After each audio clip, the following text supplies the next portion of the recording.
Even regular lightning, Fenrina went on. Well, that's because of my belt. It protects me from it, but also attracts it a bit in storms. But that's fine, 'cause I take the hit for all of you. Look, it's really not all that dangerous, it's just that there's a chance of ending up in the wrong place or inside out or whatever. Steve went on. Inside out?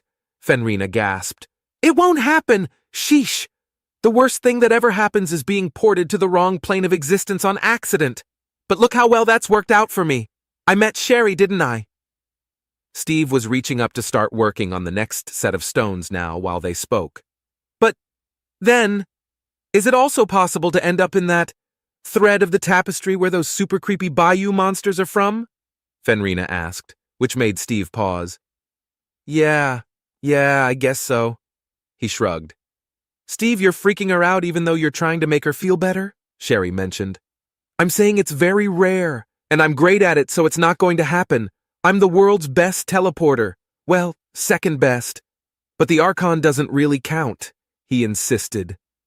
The warnings in the books, of course, list all the terrible things like being turned inside out or fused with people or things or ending up in the wrong realm or any of that.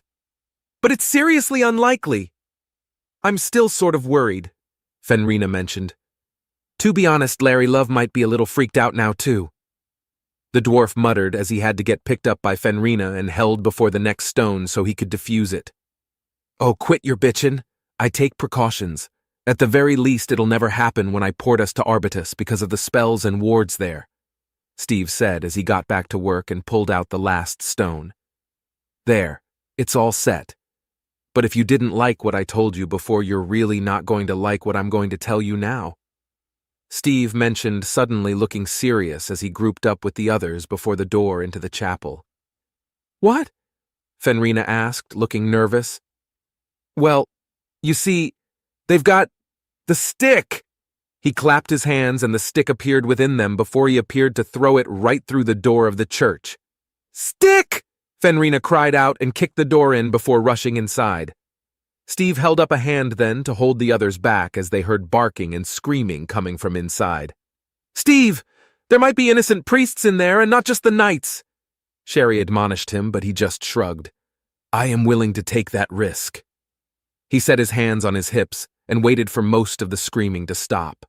When he stepped inside, he witnessed Fenrina throwing one of the knights into one of the other knights, knocking them both to the ground before she picked up the stick from the ground and held it in the air triumphantly. Scattered around the room were the other two knights and a priest of some sort who seemed to be hanging from the chandelier, clutching to it tight so he didn't fall. I have the stick! She let out a happy howl then, her tail wagging fast enough that Steve thought she might lift off the ground any moment. Give, Steve said, then holding out his hand. Fenrina whined for a moment and looked at him, but he just repeated, Give! So she handed it back and then he tossed it further into church where it disappeared behind a large wood panel that was covered in carvings of Naranye's supposed miracles. As Fenrina chased after it and smashed through the wood panel into the space beyond, revealing it to be a hidden door, Steve looked up at the priest hanging from the chandelier. How did you get up there? That stick came flying through the door and I caught it.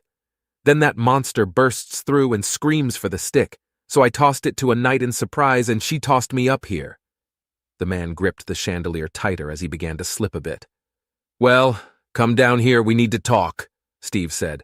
No way, you Almarin asshole. Steve just rolled his eyes as the priest shouted at him. You can't hold on forever. Look, I'll catch you, okay? Steve held out his arms then, and after a moment the priest let go. He didn't have too far to drop, but even so Steve jumped back and away, and the priest landed on his feet, but there was a slight crunch as he gasped out and staggered before falling over, clutching his shins. Oops! Guesses was your destiny to have that happen. You piece of shit! The priest groaned out as he rolled around on the floor a bit. Yeah. Steve nodded and then reached down to wipe sleep powder into the priest's face to make him pass out. You guys got the knights? He asked, then looking around as Sherry and Larry finished knocking out the guards that Fenrina had already knocked around. Good. Fenrina, did you find the stick? He called out next, only for the werehusky to come rushing back through the hole in the hidden door she'd made with the stick in her mouth. Good girl, he beamed proudly. This feels like it's all been too easy, Sherry mentioned. I mean, why would they hide all this stuff in plain sight like this? Well, plain sight as far as secret treasuries are concerned, she amended. Because they don't protect treasuries from good adventuring parties. Steve explained as he walked forward towards the broken, previously secret door that Fenrina had smashed through. As he stepped past Fenrina, he grabbed the stick in her mouth and tugged as she growled, not wanting to let go. Fenrina! He growled back until she finally relented and let him take the stick. Then he tossed it out the door of the chapel and back outside, letting her chase after it. Larry, go play fetch with her for a while, I'll get the loot. Larry's not sure that's such a good idea. Last time we played fetch, she ended up throwing Larry around in the air for fun. The dwarf grumbled. Well, it's good practice for her. Now get going before she starts chasing after squirrels instead. Then it could be hours before we chase her down. Steve replied, and the dwarf kept grumbling but did head outside. As Steve and Sherry stepped through the secret door to the room beyond, they found themselves in an extremely ornate room where the walls were coated in gold, silver, and gem-encrusted depictions of Naranye and the early Kasurian kings and leaders.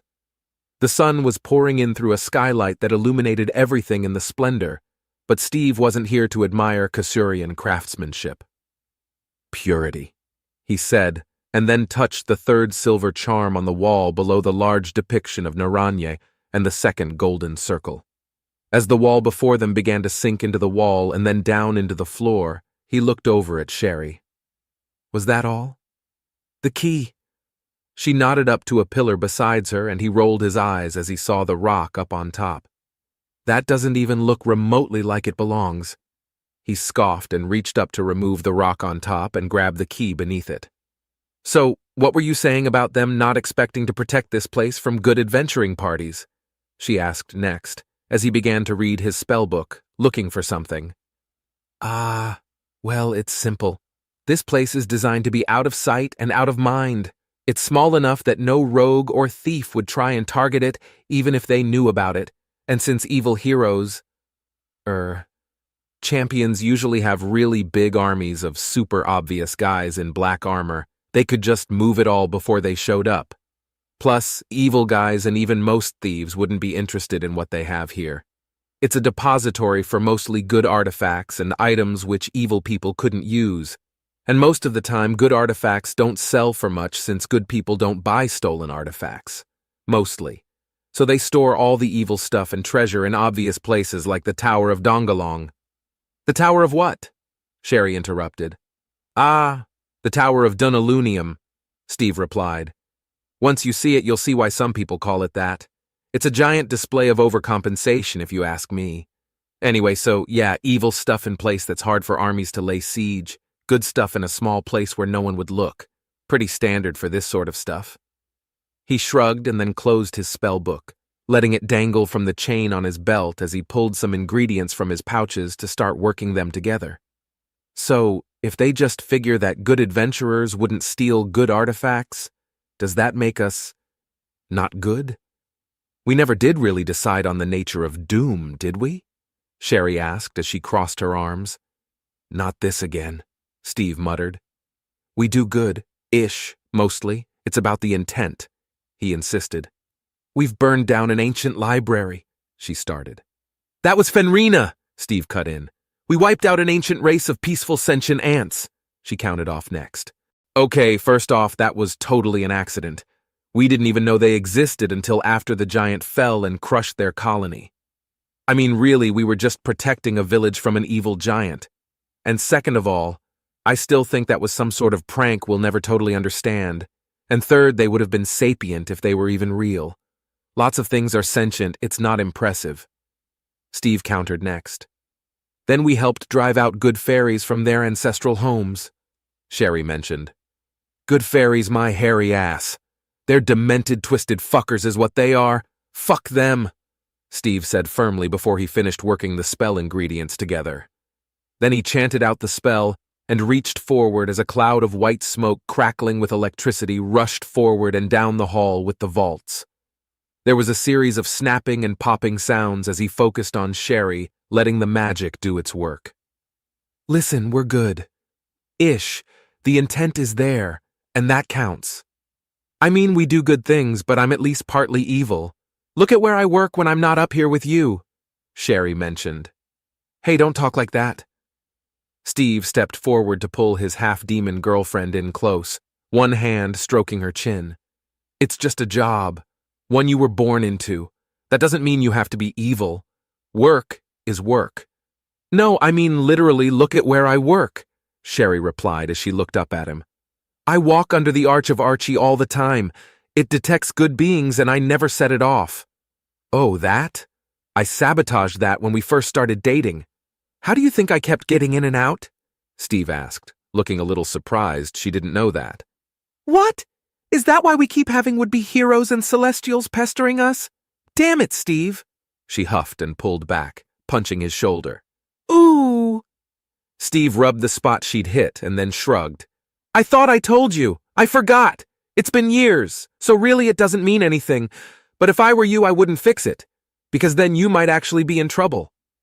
He tried to give her his best apology face, but she just rolled her eyes and rubbed her face. Fine, whatever.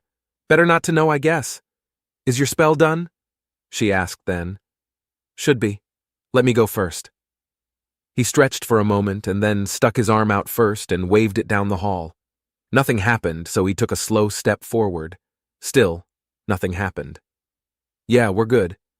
So why don't we just totally clear the place out? Don't you still have that sack of looting the Archon gave you? She asked as they passed by various vault doors in the hall. Because then they'd be honor-bound to really track me down with everything they've got. If I stick to the plan, then they'll have no reason to pursue me. Well, more than they already do at least. And when that new woman becomes queen, I've got a good feeling that she'll call off the war. She seems pragmatic. And might be nice to us since we'll put her on the throne, Steve mentioned. So we're just here for King Dwayne's heirlooms and the Kasurian sword. So why's this sword important? I just don't get it, Sherry mentioned as Steve unlocked the vault they were looking for. He pulled his extending staff from his belt and used it to push on a stone just inside the vault door. Then he stepped back to wait out the flame jets that had erupted. It's the idiotic Kasurian right of nobility or kingship or something along those lines. Basically, the first king was a guy who had a sword tossed at him by Naranya. Fucking worst reason for being made a ruler. Oh look, someone chucked a weapon at me. That must mean they want me to go kill a bunch of guys. And then stupid fuckers followed him. Can you believe it? Steve ranted as Sherry rolled her eyes. You know that story doesn't sound all that different from the first ruler of your people, she said as she crossed her arms. You take that back, Steve hissed as he pointed at her. Alma was totally different. She wasn't given a sword. She took a sword and then stabbed her captor with it, and then led a rebellion to overthrow the king and claim the whole city and beyond. That's not relying on divine bullshit. That's taking control for yourself, and it set the basis for our entire history. Even a slave can become consul. He nodded. Which reminds me, if a woman was one of the first consuls, why is your Senate all men? Sherry asked, and Steve waved it off. It's only mostly men, and that's because you need military service to qualify for joining the Senate, and Legion standards are really high. Most of the women in the military are in the Navy or specialty positions like my sister. And while we value good torturers, most of them are also lawyers, and no one wants lawyers in the Senate. But on the flip side, most of the big-time landowners are women because their brothers go off and die in wars, and they consolidate the family land holdings. I think it evens out. Steve insisted before heading into the vault now that the fire had stopped. If this sword is so important, why isn't it with the king? Sherry asked as they began opening chests to find what they were looking for. It's not actually all that impressive, so the rulers often prefer to have fancier swords made just for them, so they keep the real sword locked away. Also, there's legends about how only rightful heirs or rulers or crap can hold it without it burning their hands off. So since the king is evil and killed his brother for the spot, he might be afraid it'll do that to him, so he left it here. We take it to the court, and challenge him for the throne, prove he's evil before the court, and then boom, we win. Steve explained with a grin. I found the fish hook, Sherry said then as she opened a chest with a giant, intricately carved scrimshaw fish hook inside. She could barely lift it up and out of the chest. How the hell can King Dwayne even wield this? She gasped. You know what concerns me more? Steve asked as he looked at it. It's all from one giant tooth. Or, so I would think based on the structure. So what had a tooth that big? He asked as he took it from Sherry, and even he staggered under the weight before he could rub it with some magic powder to shrink it down to a much more manageable size and tuck it into a pouch. Was the magic net in there too? He asked, and Sherry looked back into the net before pulling out the fishing net that was decorated in small baubles that were apparently important to the Insel Multi. You know, in a way, their heirlooms aren't nearly as impressive as all these gold and silver and gem-studded stuff, but they're also more cherished. I don't know. I just feel like they're more something. Sherry shrugged, having trouble putting her finger on it exactly as she stuffed the net into her backpack. I know what you mean, Steve nodded, and then opened another chest. Aha! The sword inside looked well made but fairly simple, though the runes etched up the center gave it away. Well, here goes. Sherry and Steve locked eyes for a moment as he slowly reached down and gripped the hilt. Nothing happened. He let out a sigh of relief and held it up in the air. I am the rightful king of the Kasurian Islands now. Hand it over, Sherry said, and when Steve handed it to her, she waved it in the air. Now I'm the rightful queen of the Kasurian Islands. She swung it around a few times and shrugged. Being a queen doesn't feel much different. We should make Fenrina queen next. Could you imagine if Larry became king? That court would just be a giant orgy if he had his way. Steve chuckled and then went back to looking through chests. What are you looking for now? Sherry asked with a frown. There's something else. Here it is. He opened a small chest with a rather unimpressive iron crown inside that only had a single white diamond in the center. The original crown. They don't use it anymore since it's not impressive enough, but I'm going to take it because reasons. He looked around in a very shifty manner before tucking it into his tunic and then pulling out a bag containing what looked to be an identical crown which he set into the chest. What's that? Is that the thing you got when you disappeared for a bit 2 days ago? You just kept giggling like a madman and wouldn't tell us who you visited in the mountains. Sherry moved to set her hands on her hips, but then had to shift her hands around since she still carried the sword. Yeah, don't worry about it. It's a surprise. Really, nothing you need to worry about, I swear. Sherry glared at him and he held up his hands. I swear, really, promise. It's just a precaution, but I can't ruin the surprise. Now let's go. They headed back up to the main chapel, but as they passed the altar, Steve began to climb up onto it as Sherry gave him a confused look. What are you doing? She asked as he began to turn side to side looking down. I told you earlier, I'm going to defile this place. He tilted his head as he looked at the stone symbols. Maybe if I prop my back against that one. He rubbed his chin as he considered it. I thought you just meant by us robbing the place. Sherry still looked confused. Nope. Gonna pop a squat here in a second and defile it proper. I have to. It's my destiny. He grinned. Why do you think I ate corn last night? Sherry kept giving him that confused look until it clicked in her head. Ooh, gross! You're so gross, she huffed, waving the sword around. You can't be serious. You're right, I'm not serious, I'm Steve. Steve Spellslinger. He continued to grin at her as she groaned out at his joke. Steve, don't! Naranya won't be happy, she insisted. Yes, because she's my best friend. Steve shrugged. Before they could argue further, Larry came running in.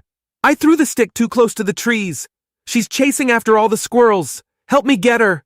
Sherry groaned once more. Go! Help him track her down, I won't be long. Steve waved Sherry off. Larry is confused as to why Steve is on top of the altar to a rival yet still gorgeous goddess, Larry mentioned. Don't ask, Sherry huffed. Come on, let's go chase Fenrina down already. But don't you come crying for help if Naranya smites you or there's another trap or something that will strike you down, Sherry shouted back to Steve as she left. It's better this way. I'm not sure I could do it in front of an audience anyway. Steve called, and then waited until they were gone before whistling a bit as he rearranged his armored skirt and found the best position on top of the altar. And so Spellslinger defiled a church, though this was still just another piece of his plan to bring down the Kasurian king, stealing the artifacts, that is. The last part was for his own edification. While this was just a lead-up to the famous fiasco at the Kasurian court, it's important to understand just how determined Steve was to achieve his goals and dethrone a king. But that's a story best finished another time.